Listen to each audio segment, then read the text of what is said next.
So today we'll study about next property of electric charge, that is conservation of charge. जैसे हमने glass rod को रब किया था किसके साथ, सिलिक क्लॉथ के साथ. ओके, सो बिफोर रबिंग मैंने बताया था कि जितने इसमें नंबर ऑफ इलेक्ट्रॉन्स हैं उतने ही प्रोटॉन्स हैं, जितने इसमें नंबर ऑफ इलेक्ट्रॉन्स हैं उतने ही प्रोटॉन्स हैं. सो बिफोर रबिंग दोनों मटेरियल क्या थे, न्यूट्रल थे. तो नेट चार्ज बिफोर रबिंग क्या है, 0. आफ्टर रबिंग इसके ऊपर पॉजिटिव चार्ज आया था और इसके ऊपर नेगेटिव चार्ज आया था, उतना ही. So after rubbing let us check now net charge कितना है.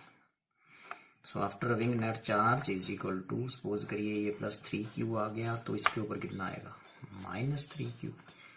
तो +3Q -3Q चार्ज एक scalar quantity, again answer is 0. तो net charge before rubbing 0, net charge after rubbing again 0. तो नेट चार्ज और यू कैन से total charge, conservation of charge simply means total charge of an isolated system always remains conserved or always remains constant. Okay, तो इसका example, ये बहुत अच्छा example मैंने आपको बता दिया. इसका मैं आपको एक और एग्जांपल बताता हूँ, वेरी इंपॉर्टेंट एग्जांपल, आगे भी आपको काम आएगा, इसलिए उसको यहीं पे हम कर लेते हैं. जितने भी न्यूक्लियर ट्रांसफॉर्मेशंस होती हैं, जितने भी न्यूक्लियर रिएक्शंस होते हैं, उनमें भी चार्ज हमेशा कंजर्व रहता है. Okay, for example let me take example of nuclear fusion reaction. Nuclear fusion, you have studied this in your lower classes. तो न्यूक्लियर फ्यूजन रिएक्शन में होता क्या है, यूरेनियम का एटॉमिक नंबर 92 है, 235 ये इसका एक आइसोटोप है. जब इसको स्ट्राइक करते हैं स्लो मूविंग न्यूट्रॉन्स के साथ, तो आपके पास ये प्रोडक्ट्स निकलते हैं, वेरियम, क्रिप्टॉन, और 3 न्यूट्रॉन निकलेंगे यहाँ पे और कुछ एनर्जी निकलेगी यहाँ पे. ओके, सो इनके जो एटॉमिक नंबर हैं, इधर 36 है और यहाँ है 92 क्रिप्टॉन में, और यहाँ 56 है वेरियम का, और यहाँ है 141. Okay, so this is nuclear fusion reaction. So let me check कि बिफोर फ्यूजन कितने प्रोटॉन्स थे इसमें और आफ्टर फ्यूजन कितने प्रोटॉन्स हैं. सेम होने चाहिए, मैंने नहीं बोला, बिकॉज यहाँ चार्ज इसके न्यूक्लियस पे होगा. 92 प्रोटॉन है इसमें, ये न्यूट्रॉन है, इसमें कुछ नहीं है, 0 है ये. सो यहाँ जो नंबर ऑफ प्रोटॉन्स हैं वो 92 है, यहाँ 56 है, यहाँ 36 है. ठीक है, तो मैं इन नंबर ऑफ प्रोटॉन्स को चार्ज नंबर बोल सकते हैं आप. So what is charge number before fusion, let me check. That is equal to 92 plus 0 equal to 92. Then what is charge number after fission? Let me check. So after fission charge number is 56 proton है, 56 plus 36 इसमें है 36, 3 into 0 0 हो गया. So it is again 92. So charge number before nuclear fission is equal to charge number after nuclear fission. Means charge क्या रहा, constant रहा. तो in all nuclear transformations charge number is always conserved, और you can say charge is conserved. Okay, so this is conservation of charge. So this was I think second property. And third property of electric charge is additive nature of electric charge. Additive nature of electric charge. And what is that? Additive nature का ये मतलब है कि suppose करिए एक body है, इसके different parts पे अलग अलग चार्जेस हैं. सपोज इस पॉइंट पे है +3 कूलम, इस पे है -2 कूलम, और इस पे है +5 कूलम. ओके, डिफरेंट रीजन्स में बॉडी के ऊपर डिफरेंट चार्जेस हैं. तो एडिटिव नेचर का मतलब है कि टोटल चार्ज ऑन बॉडी क्या हो जाएगा, अलजेब्रिक सम इनका, बिकॉज चार्ज स्केलर क्वांटिटी है, तो जैसे स्केलर्स ऐड होते हैं वैसे ऐड कर दीजिए. तो 3 - 2 वैसे करके plus 5. So what is the answer now? Coulomb. So what is the answer now? 3 minus 2, 1, and this is 6 coulomb. So total charge on body is 6 coulomb. So this is additive nature of charge. Simply the total charge on the body is equal to algebraic sum of the charges present in different parts of the body, present in different regions of the body. Okay, so additive nature simply जैसे scalars add होते हैं किसी body के ऊपर, number of charges हैं, तो फिर जो टोटल चार्ज होगा बॉडी पे वो इनका आपने सिंपल स्केलर एडिशन कर देना है. Okay, and last property of charge is invariance of charge. Invariance of charge, and invariance of charge simply means कि यदि कोई बॉडी रेस्ट में है, सपोज करो उसके ऊपर चार्ज क्यू है, तो यदि ये बॉडी मोशन में भी चली जाए तो चार्ज को कोई फर्क नहीं पड़ेगा, चार्ज उतना ही रहेगा. तो charge on a body which is at rest is equal to charge on the same body यदि ये मोशन में भी है. This is called invariance of charge. Okay, so next properties हमने चार्ज की स्टडी कर ली, और ये जो डिफरेंट प्रॉपर्टीज बताई मैंने आपको, पहली बताई थी कि charge is quantized, quantization of charge. Second one अभी बताई मैंने आपको, conservation of charge. Third one मैंने बताई कि charge is additive in nature, additive nature of charge, very simple. And invariance of charge. So ये 4 प्रॉपर्टीज बिल्कुल याद रखेंगे. नेक्स्ट मैं थोड़ा सा आपको पूछूंगा, ये बताना चाहूंगा कि what is the difference between charge and mass, differentiate between these 2 quantities. So ध्यान सुन लेंगे क्या क्या पढ़ा हमने चार्ज के बारे में, वो लिखते जाएंगे. तो first point is charge is responsible for what, we will study it now after some time. Charge is responsible for electrostatic force, and mass is responsible for what? Gravitational force. Okay. Second is, what is the SI unit of charge? kg. Sorry, SI unit of charge, coulomb. What is the SI unit of mass? kg. Okay. Third is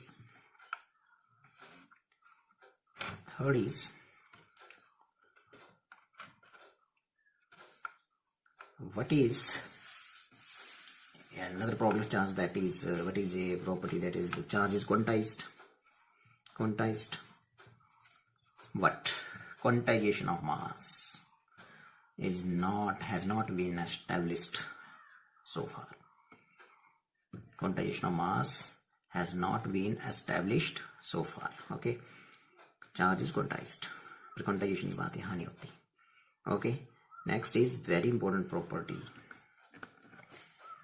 कि charge जो होगा, जो charge की वजह से force आता है, मैंने बताया वो इलेक्ट्रोस्टैटिक फोर्स होता है. जो इलेक्ट्रोस्टैटिक फोर्स है दैट कैन बी अट्रैक्टिव और रिपल्सिव, वो दोनों हो सकता है. Electrostatic force can be both, क्या वो अट्रैक्टिव भी हो सकता है और रिपल्सिव भी हो सकता है. तो electrostatic force between 2 charges can be attractive or repulsive, but gravitational force between 2 masses is always attractive. Very important, always attractive. Okay, एक और लिख सकते हैं जैसे charge causes electric field and mass causes, or you can say mass is responsible for which field? Gravitational field. That's studied in +1. Okay. Yeah. So ऐसे आप 4-5 points इनके differences के लिख सकते हैं. Okay. So next is very important now, that is Coulomb's law. Very simple. Okay, simply we have studied about charges. So Coulomb ने ये experimentally study किया था चार्जेस के बीच फोर्स इन 1785. तो उसके जो ऑब्जर्वेशंस थी उनके ऊपर एक लॉ दिया गया, that is Coulomb's law. Suppose we have 2 stationary point charges Q1 and Q2. मैंने बोला स्टेशनरी, वो रेस्ट में होने चाहिए. और पॉइंट चार्जेस होने चाहिए। ओके, इनके बीच का डिस्टेंस वो जा है। ओके, और एक यूनिट वेक्टर है इस लाइन के अलोंग, वो आर कैप है सपोज। तो कूलम्स ने ये बोला कि इन चार्जेस के बीच पॉजिटिव पॉजिटिव है तो रिपल्सिव फोर्स होगा, एक पॉजिटिव है दूसरा नेगेटिव है तो अट्रैक्टिव फोर्स होगा। तो उस फोर्स का जो मैग्नीट्यूड है that is directly proportional to product of the magnitude of charges. Magnitude, यदि यहाँ एक नेगेटिव भी होगा तो भी आपने यहाँ पॉजिटिव लेना है, you have to take only magnitude and inverse square law that is inversely proportional to क्या होगा, force square of distance between the charges. Okay, so यहाँ पे कांस्टेंट ऑफ प्रोपोर्शनैलिटी आ जाएगा small k, and this small k is called constant proportionality. It depends upon two things very important. First is value of k depends upon number one system of units का use कर रहे हैं आप, system of units। ऐसा ही हो सकता है, CGS हो सकता है, तो k की वैल्यू ऐसा ही सिस्टम में कुछ और होगी, CGS में कुछ और होगी। इट मीन्स k की वैल्यू डिपेंड करी सिस्टम ऑफ यूनिट्स पे।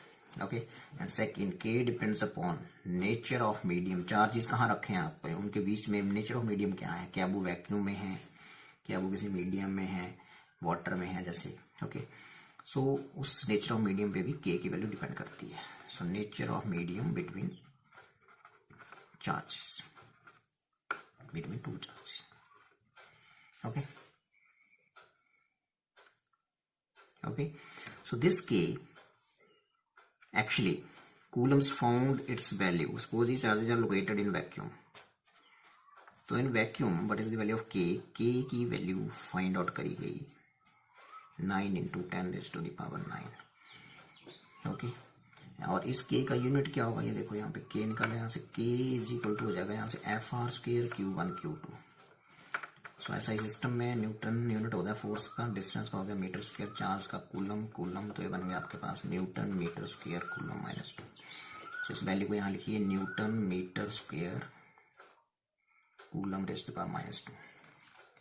सो न्यूटन स्क्वायर मीटर पर square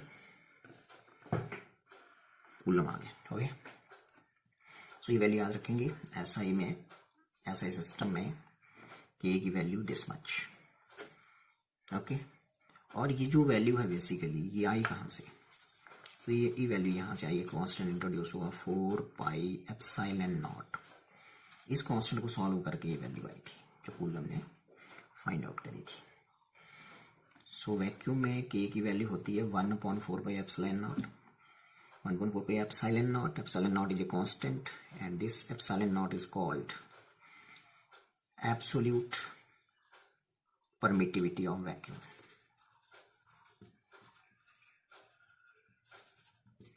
Permittivity of vacuum। Okay, so this is the value of k। so Coulomb's law को आप कैसे लिख सकते हैं फिर, तो Coulomb's law को कैसे लिखेंगे फिर, ये देखिए F is equal to 1/4 pi epsilon not Q1 Q2 बटे क्या लिखेंगे R स्क्वायर। ओके, ये हो गया इसका मैग्नीट्यूड, और direction is given by this unit vector R cap, तो वेक्टर फॉर्म में आप इसको ऐसे लिख सकते हैं, and this R vector is along line joining these two charges. Okay, R vector किस लाइन पे एक्ट हो रहा है, उस लाइन पे जिसपे ये दोनों चार्जेस एक्ट हो रहे हैं, जिसपे ये दोनों चार्जेस प्रेजेंट है। ओके, सो आर कैप जो है बेसिकली वो यूनिट वेक्टर है, वो बेसिकली फोर्स की डायरेक्शन देगा, बिकॉज यूनिट वेक्टर क्या होता है, it gives the direction of A given vector. यहाँ गिवन वेक्टर फोर्स है, तो फोर्स जैसे इसको रिपल्सिव फोर्स मिलेगा इसकी वजह से वो इधर ही जाएगा, ये यदि इसको चेक करना है इसकी वजह से तो ये इधर जाएगा, रिपल्शन मिलेगी। तो कूलम्स फोर्स हमेशा उस लाइन के अलोंग ही लगता है जो लाइन से ये चार्जेस ज्वाइन हो रहे हैं, जिस लाइन से ये चार्जेस ज्वाइन हो रहे हैं। So that's why this force is also called central force। Coulomb's force को central force भी बोलते हैं, because it always acts along the line joining the center of two charges।